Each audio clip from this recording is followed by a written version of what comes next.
Zingine nataka kusema tu kwamba utawala bora wetu uko wapi, Mheshimiwa Waziri Simbachawene? Taarifa ya CAG, PPRA, FAU, TAKUKURU zinaendelea kuripoti uwizi wa fedha za umma kwa kiwango kikubwa. Lakini kuingia mikataba ya usiri ambayo haina baraka za mwanasheria mkuu wa serikali, ambayo haijabarikiwa na bunge hili, na mikataba hiyo ikaendelea. Alafu tuko na waziri wa utawala bora, tuko na serikali inayosimamia utawala bora. Haya mambo yanawezekanaje? Lakini 40% ya watumishi wa umma hawafanyi kazi, na ni taarifa ya waziri mwenyewe. Watumishi wengine wamewekwa benchi, na mwenzangu amezungumza kwa fitina tu na chuki ndani ya mamlaka, lakini wameachwa tu, na anayefanya hivyo ameachwa tu. Kukabidhi rasilimali za umma kwa wageni, kwa mfano machimbo ya wachimbaji wadogo, taarifa za CAG kutokufanywa kazi, mifumo na mikopo na matumizi ya fedha za umma hata nje ya bajeti.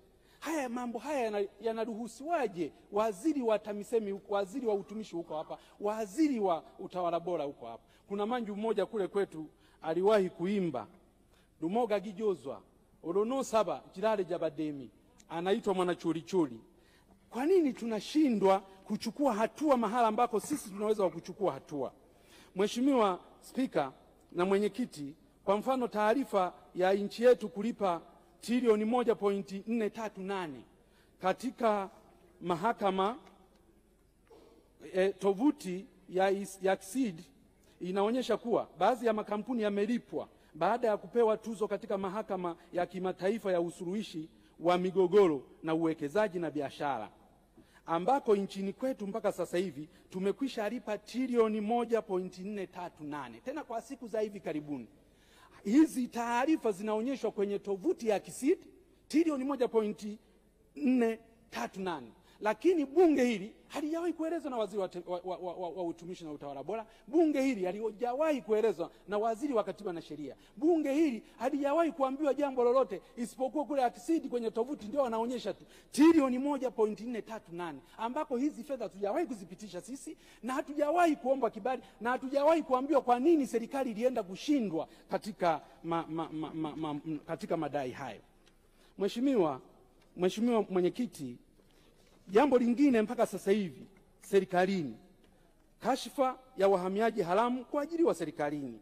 Wote tunakumbuka kwamba mkuu wa majeshi ya ulinzi na usalama CDF Jenerali Jacob John Mkunda alitoa taarifa akisema baadhi ya waomba hifadhi hao na wakimbizi au familia zao wameajiriwa serikalini kwa nafasi mbalimbali, na wengine wamepewa teuzi serikalini katika nafasi zenye maamuzi.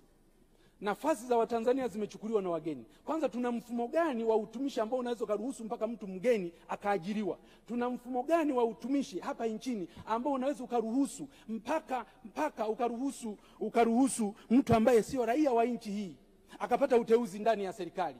Tuna mfumo gani? Yanawezekanaje haya? Na taarifa hii kwa sababu ilikwisha tolewa, waziri wa utumishi na utawala bora, una shida gani, una kigugumizi gani kuitolea taarifa kikamilifu ndani ya bunge hili? Ni akina nani ambao wameajiriwa ndani ya nchi si raia wa Tanzania? Ni akina nani ambao wameteuliwa ndani ya nchi yetu sio raia wa Tanzania? Ni akina nani hao na vyeo vyao na hatua zilizochukuliwa na serikali? Kuna shida gani? Kiongozi mkuu wetu wa majeshi ametoa taarifa nyeti kama hii, halafu inanyamaziwa, haitolewi taarifa mwaka jana na hata mwaka huu. Tatizo ni nini serikalini? Asante sana Mheshimiwa Mpina.